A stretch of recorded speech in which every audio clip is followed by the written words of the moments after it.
আপনারা সবাই জানেন ইমাম আহমদ ইবনে হাম্বল রাহমাতুল্লাহি আলাইহি কত বড় মুহাদ্দিস ছিলেন, কত বড় ইমাম ছিলেন। উনি বার্ধক্যতা চলে আসার পরে উনি একদিন করলেন কি, একটা বড় আলা দিয়েছেন, একটা মসজিদের মধ্যে নামাজ পড়লেন। মাগরিবের নামাজ পড়ার পরে এশার নামাজ উনি আদায় করলেন। এশার নামাজ আদায় করার পরে আয় আল্লাহ, উনি মসজিদ থেকে বের হইতেছেন না। উনি মনে মনে ভাবলেন যে আজকে আমি আর যাব কোথায়? বৃদ্ধ মানুষ, অসুস্থ মানুষ, এত বড় ইমাম ইমাম আহমদ ইবনে হাম্বল রাহমাতুল্লাহি আলাইহি। দুঃখের বিষয়, এই এলাকার একজন মানুষ ওনাকে মেহমানদারি করলেন না, জিজ্ঞাসা করলেন না আপনি কে, কেন এবার আপনি এখানে আসছেন, আপনার নাম কি, পরিচয় কি, কিছুই তো আমি কিছুই জিজ্ঞেস করল না।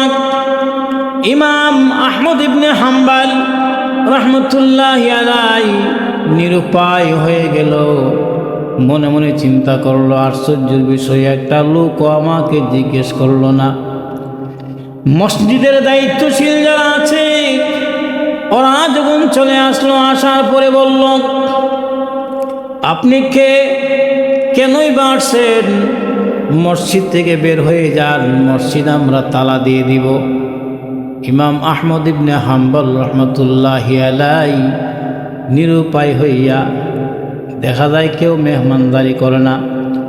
যে ইমাম আহমদ বিন হাম্বল রাহমাতুল্লাহি আলাইহির সংসর্গ পাওয়ার জন্যে, সোহবত পাওয়ার জন্যে হাজার হাজার মানুষ কাতার ধরে, যেই আহমদ ইবনে হাম্বল রাহমাতুল্লাহি আলাইহি যার সাক্ষাৎ পাওয়ার জন্যে মানুষ কত পাগল পারা, আজকে একজন মানুষ ওনাকে মেহমানদারি করলো না, এমনকি জিজ্ঞেসও করলো না।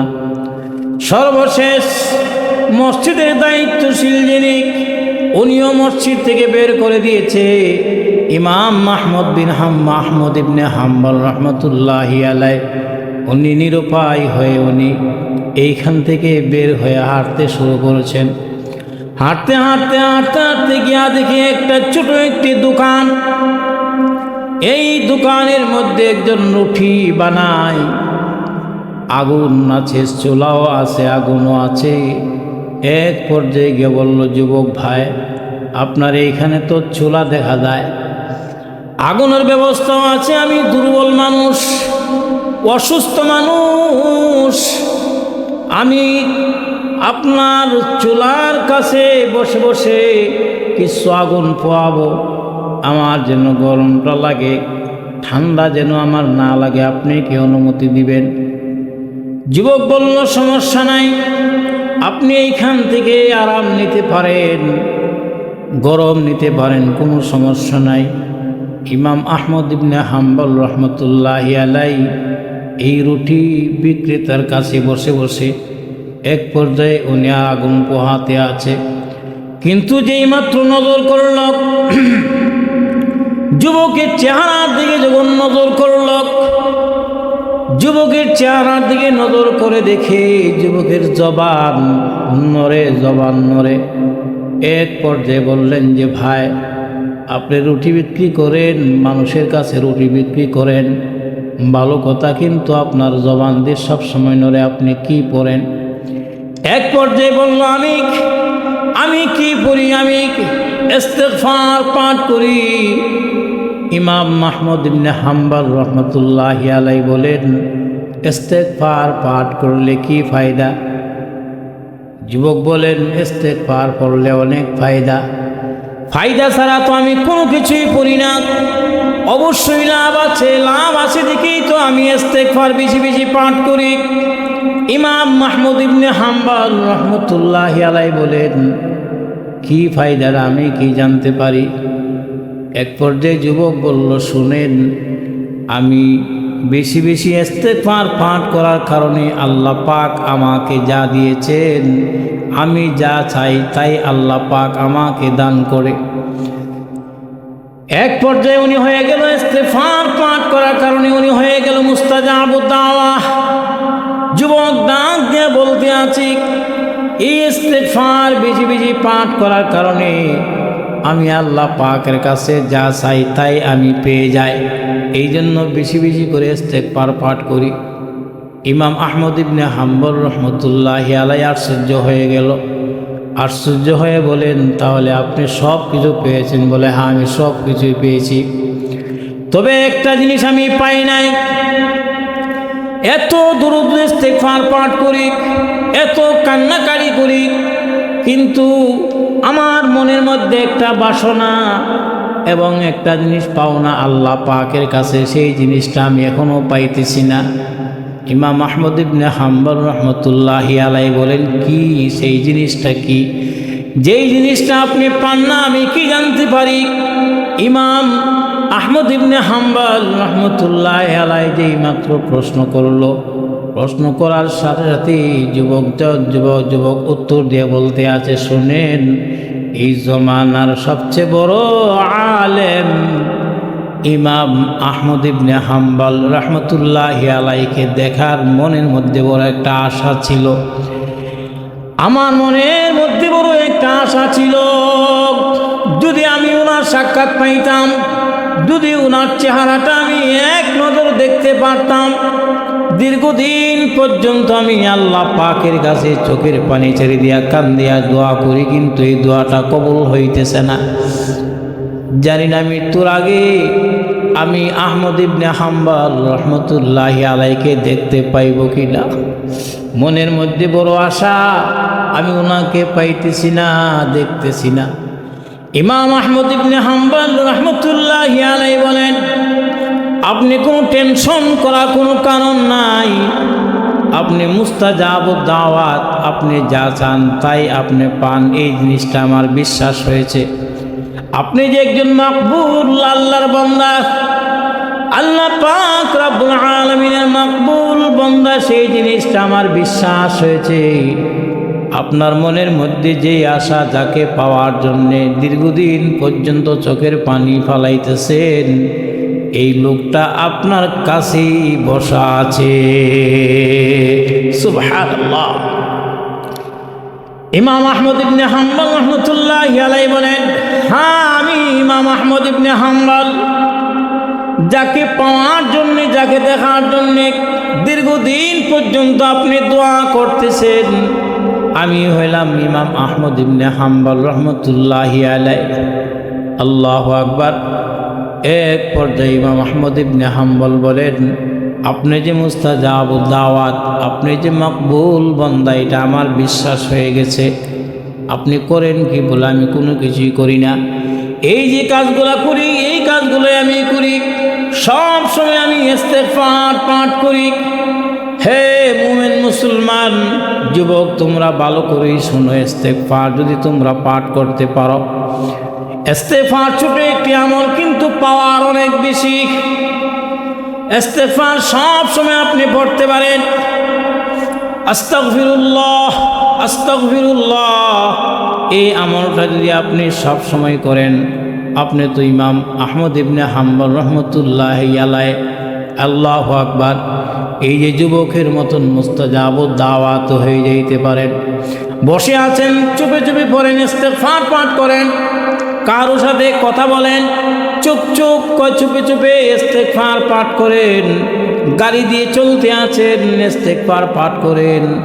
ঘুমাইতে আছেন, ঘুমাবার আগে যদি ইস্তেগফার পাঠ করে ঘুমাইতে পারেন। সাইয়্যিদুল ইস্তিগফার একটি ইস্তেগফার আছে, এই ইস্তেগফার পাঠ করে যদি কেউ ঘুমায়, আল্লাহু আকবার, আর এই বান্দাকে সারা রাত ঘুমের মধ্যে ফেরেশতারা তাকে পাহারা দিবে।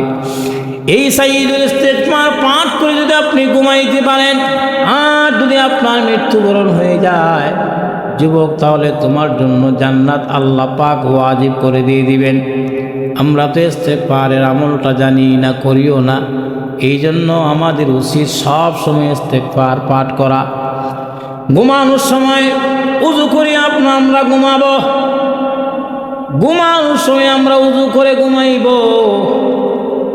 আর ইস্তেগফার পাঠ করে আপনি পারলে 4 কুল করে পাঠ করে ঘুমাইবেন। কুল হুয়াল্লাহ কুল আউযু বিরাব্বিন নাস, কুল আউযু বিরাব্বিল ফালাক, কুল আউযু বিরাব্বিল ফালাক, কুল ইয়া আইয়ুহাল কাফিরুন।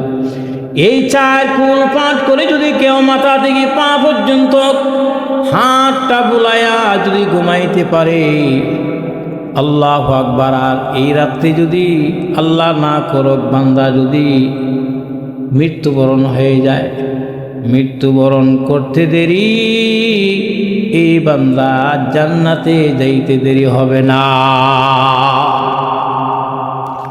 ঘুমানোর সময় আমরা দোয়া পাঠ করে ঘুমাবো। ঘুমানোর সময় আমরা 3 বার সূরাতুল ইখলাস পাঠ করে ঘুমাবো। নবীজি বলেন কেউ যদি 10 বার সূরা ইখলাস পাঠ করে ঘুমাইতে পারে, কেউ যদি 3 বার সূরা ইখলাস পাঠ করে, তাহলে 1 খতম কোরআন তিলাওয়াতের সওয়াব আল্লাহ তার আমলনামায় দান করে দিবেন। কেউ যদি 10 বার সূরাতুল ইখলাস পাঠ করে ঘুমাইতে পারে, তাহলে লাভটা কি হবে? এই বান্দা যদি মৃত্যুবরণ করে, এই রাত্রি যদি মৃত্যুবরণ করে, তার জন্যে আল্লাহ পাক রব্বুল আলামিন জান্নাতে একটা জান্নাতের বাড়ি তার জন্য বানায়া দিবে। আমরা তো জানি না কার কোন সময় মৃত্যুবরণ হয়ে যায়। দুনিয়ার বহু মানুষ আছে, বহু ইতিহাস আছে। লোকটা ভালো, বিকালে বাজার করছে, বাজারে বন্ধু বান্ধবের সাথে চা নাস্তা খাইছে, একবারেই সুস্থ, সারাদিন আমার বন্ধু বান্ধবের সাথে চলাফেরা করে বিকালে চা পান খাইল, ঘুমের জগতে গেল, আর সে জাগ্রত হয় নাই, ঘুমের মধ্যে তার মৃত্যুবরণ হয়ে গেছে। এমনও তো হইতে পারে, এমন যদি হয়ে যায়, নবীজি বলেন কেউ যদি 10 বার সূরা ইখলাস পাঠ করে ঘুমাইতে পারে, আর এই রাত্রে যদি তার মৃত্যুবরণ হয়ে যায়, তাহলে এই বান্দার জন্য আল্লাহ জান্নাতে একটা জান্নাতের বাড়ি আল্লাহ বানায়া দিবে। এই জন্য আমাদের উচিত সব সময় খেয়াল রাখা, 3 বার সূরা ইখলাস পাঠ করতে তেমন সময় লাগে না, 1.5 মিনিট সময় লাগে না। 10 বার সূরা ইখলাস পাঠ করতে 3 মিনিট সময় লাগে না।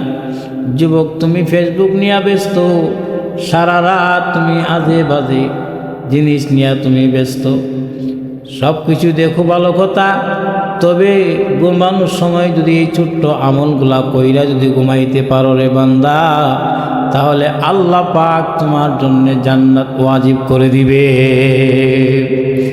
ঘুমাবার সময় আরো কিছু আমল আছে, পারলে আমরা আয়াতুল কুরসি নামক যে আয়াতটা আছে, শ্রেষ্ঠ আয়াত, সর্বশ্রেষ্ঠ আয়াত আয়াতুল কুরসি, আয়াতুল কুরসিটা তিলাওয়াত করে যদি আমরা ঘুমাইতে পারি, তাহলে সারা রাত আল্লাহ পাকের ফেরেশতারা আপনাকে পাহারা দিয়ে রাখবে। প্রত্যেক মুমিন মুসলমান যদি